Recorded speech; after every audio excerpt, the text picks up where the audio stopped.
अस्सलाम वालेकुम नाज़रीन, उम्मीद है कि आप खैरियत से होंगे, जहाँ भी होंगे खुश होंगे, आबाद ही होंगे। नाज़रीन, आज इस वीडियो में मैं आपको बताने वाला हूँ कि आप अपने वेट को कैसे बढ़ा सकते हैं। वैसे नॉर्मली लोगों में तो आजकल यही ट्रेंड चल रहा है कि आप अपने वेट को कम कैसे कर सकते हैं, और लोग वेट कम करने के लिए मुख्तलिफ़ किस्म के तरीके, मेथड्स, डाइट प्लान्स वग़ैरह फ़ॉलो करने की कोशिश कर रहे होते हैं कि वो अपने वेट को कम कर सकें। आजकल वेट को बढ़ाना बहुत ही आसान रहा है, लेकिन वेट बढ़ाने से पहले आपको सबसे पहले ये देखना है कि आपका वेट कम क्यों है। कौन से ऐसे वजूहात हैं जिसकी वजह से आपका वेट कम है। वो कौन से वजूहात हैं जिसकी वजह से आपका वेट बढ़ नहीं पा रहा, तो उसमें सबसे पहला पॉइंट है हायर मेटाबॉलिक रेट। मतलब हायर मेटाबॉलिक रेट का मतलब ये है कि आप जितना कैलोरीज़ डेली बेस पे लेते हैं, तो वो कैलोरीज़ जो है वो ज़्यादा तौर पर आपके बॉडी के अंदर बर्न हो जाती है, वो यूज़ हो जाती है, जिसकी वजह से वो एक्स्ट्रा कैलोरीज़ बन नहीं पाती। वो एक्स्ट्रा कैलोरीज़ जो आपके बॉडी में स्टोर हो जाती है, जो अल्टीमेटली आपका वेट बढ़ाती है।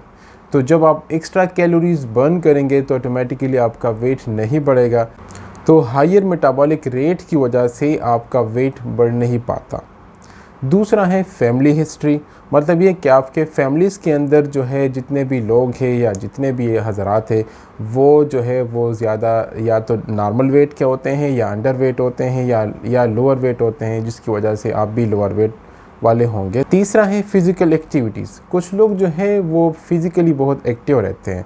मतलब या तो वो ज़्यादा वर्जिश करते रहते हैं, या वो स्पोर्ट्स में ज़्यादा हिस्सा लेते हैं।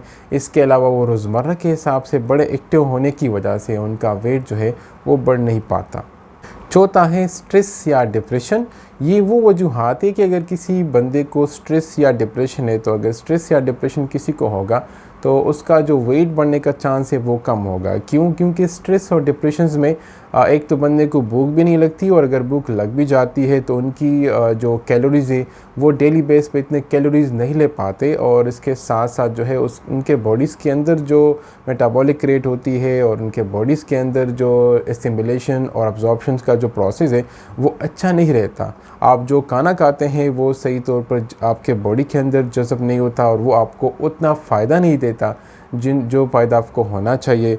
तो इस वजह से आपकी बॉडी जो है वो बॉडी की वेट जो है वो नहीं बढ़ती। नंबर 5 है ईटिंग डिसऑर्डर। मतलब ये कि आपका जो खाने के आदत होते हैं, जिस तरह खाना खाना चाहिए दिन में 2 से 3 मरतबा, तो कुछ लोग अपने रूटीन की वजह से या कुछ लोग अपनी आदत की वजह से वो दिन में कभी एक टाइम खाना खाते हैं, या जो खाने के जो अवकात होते हैं उसी टाइम पे वो खाना खा नहीं पाते, जिसकी वजह से उनका वेट जो है वो बढ़ने की जगह कम हो जाता है। वेट बढ़ाने के लिए लोग मुख्तलिफ़ किस्म के नुस्खे और मुख्तलिफ़ किस्म के प्रोडक्ट्स जो है जो ऑनलाइन मिलते हैं या बाज़ारों में मिलते हैं, फार्मेसीज़ में मिलते हैं, वो जाके ट्राई करते हैं।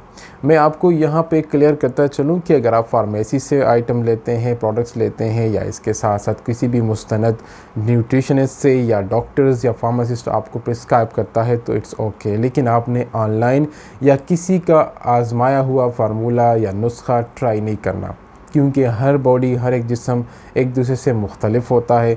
पर्सन टू पर्सन वेरिएशन होती है। हर बंदा एक ही नुस्खे को ट्राई करके या एक ही फार्मूले को ट्राई करके उसको उतना फ़ायदा नहीं होगा जिस तरह दूसरे को होगा।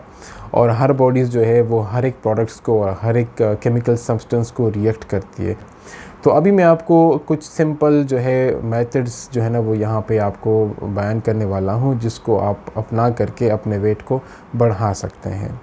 तो सबसे पहला मेथड यही है कि आपने अपने खाने की आदत को वो चेंज करना होगा। खाने जो की आदत जो है वो नॉर्मली हम डेली बेस पे 2 या 3 टाइम खाना खाते हैं।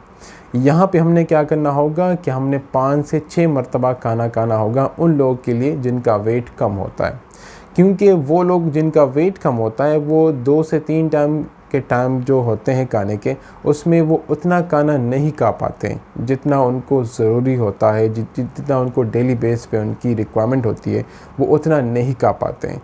तो अगर वो 5 या 6 टाइम खाना खाएंगे तो उनको ज़्यादा न्यूट्रिएंट्स मिलेंगे, ज़्यादा कार्बोहाइड्रेट्स, फैट्स और प्रोटीन्स मिलेंगे, जिसकी वजह से वो उसके वेट को बढ़ाएंगे। दूसरा पॉइंट यही है कि आपने जो खाने का इस्तेमाल करना है तो आपने ये ख्याल रखना है कि वो आपके सेहत के लिए ओवरऑल हेल्दी हो। जो प्रोटीन्स आप खा रहे होते हैं वो प्रोटीन्स लीन प्रोटीन्स होने चाहिए।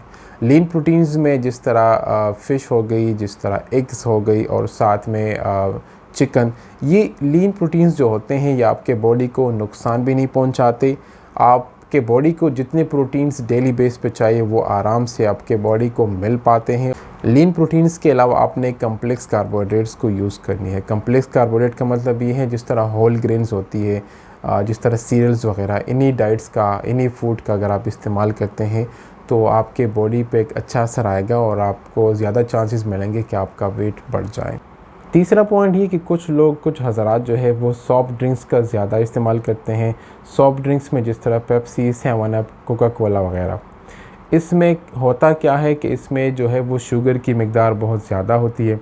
जब शुगर की मिक़दार आप ज़्यादा लेते हैं तो ये क्या करती है, ये आपकी भूख को सप्रेस करती है। आपकी जो भूख की शिद्दत है वो कम हो जाती है, जिसकी वजह से आप इतना खाना नहीं खा पाते। सॉफ्ट ड्रिंक्स और एनर्जी ड्रिंक्स की जगह अगर आप जो है वो फ्रेश जूसेस आप अपने लिए घर में बनाते हैं, फ्रेश जूस जिस तरह अगर आप बनाना को मिल्क में शामिल करते हैं और साथ में ड्राई फ्रूट्स ऐड करते हैं तो यकीनन ये आपके वेट को भी बढ़ाएंगे और आपका जो ओवरऑल हेल्थ है वो भी इम्प्रूव होगा। नंबर 4 ये है कि कुछ लोग जो है वो उनकी आदत होती है कि वो खाना खाने से पहले पानी पी लेते हैं। तो जब आप खाना खाने से पहले पानी पी लेते हो तो आपकी भूख तो ख़त्म हो जाएगी, जिसकी वजह से आप खाना नहीं खा पाएंगे।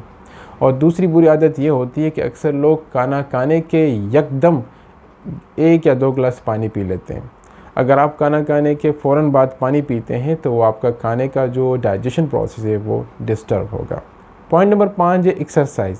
एक्सरसाइज यूजुअली रिकमेंड करते हैं कि कोई ओबीज़ हो या कोई ओवरवेट बंदा हो, लेकिन यहाँ पे जो लोग लीन होते हैं, जो दुबले पतले होते हैं, अगर वो लोग एक्सरसाइज करते हैं तो उनकी बॉडी की एनर्जी इम्प्रूव होगी, उनका ओवरऑल ब्लड सर्कुलेशन इम्प्रूव होगा। एक्सरसाइज से उनको ये फ़ायदा होगा कि अगर उनने कुछ हैवी डाइट मील खाई हो तो वो भी आराम से डाइजेस्ट हो जाएगा। और इसके साथ साथ अगर वो एक्सरसाइज करते हैं तो वो अगर जितने भी हाई न्यूट्रिशियस डाइट्स इस्तेमाल करते हैं तो आराम से डाइजेस्ट होंगे, एसिमिलेट होंगे, अब्जॉर्ब होंगे, जो आपको आगे जाके वो खाने फ़ायदे देंगे और वो आपके वेट बढ़ाने में आपको हेल्प करेंगे। नंबर 5 है दूध दही का इस्तेमाल। दूध दही पनीर जितने भी डेयरी प्रोडक्ट्स है उसका इस्तेमाल करना ज़रूरी है, क्योंकि ये डेयरी प्रोडक्ट्स जो होते हैं ये आपके वेट को भी बढ़ाते हैं और साथ में आपके जो स्टमक के अंदर, आपके पेट के अंदर जो बेनिफिशियल बैक्टीरियाज़ है वो भी इन्हीं से आपको मिल पाते हैं। नंबर 7 है कि आप अगर बड़ा गोश्त खाते हैं तो अगर बड़ा गोश्त खाने से भी आपका वेट बढ़ने के चांसेस ज़्यादा हो सकते हैं।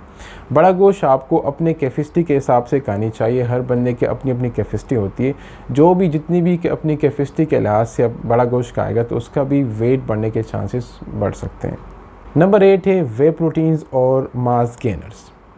ये बहुत कम लोगों को शायद मालूम होगा कि वे प्रोटीन्स और मास गेनर्स एक ऐसे सब्सटेंस होते हैं, एक ऐसे मिक्स ऑफ न्यूट्रिएंट्स होते हैं जिसको आप अगर इस्तेमाल करते हैं तो ये आपके वेट को बढ़ाते हैं।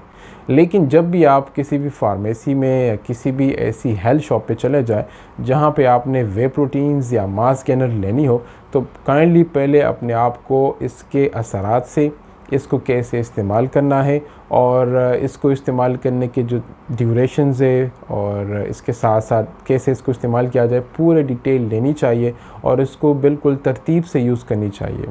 और मेरी तो आपको फिर यही एडवाइस है कि जब भी आप वे प्रोटीन्स या मास गेनर्स इस्तेमाल कर रहे हैं तो आपको फिर इसके साथ एक्सरसाइज या जॉगिंग, वॉकिंग वगैरह ज़रूर करनी चाहिए। मास गेनर यूजुअली उन लोगों को देना चाहिए जो लोग अंडरवेट होते हैं। इसके अलावा जिन लोगों की वेट थोड़ी नॉर्मल होती है उनको मास गेनर्स नहीं इस्तेमाल करना चाहिए। नंबर 9 है कि आपने आलू का इस्तेमाल करना है और आलू के इस्तेमाल करने के साथ साथ एक और चीज़ का भी मैं आपको यहाँ पे ज़िक्र करता चलूँ कि आप अगर अपने खाने को ज़ैतून के तेल में पकाएंगे तो खाने को जब जैतून के तेल में बनाएंगे तो आपका तो एक वेट भी बढ़ेगा और साथ में ओवरऑल आपको जो हेल्दी बेनिफिट्स है वो भी मिलेंगे। उम्मीद है कि वीडियो आपको पसंद आई होगी। देखने और सुनने का बहुत बहुत शुक्रिया। मिलते हैं एक नेक्स्ट वीडियो में, तब तक अपना ख्याल रखें। Thank you so much. अल्लाह हाफिज़।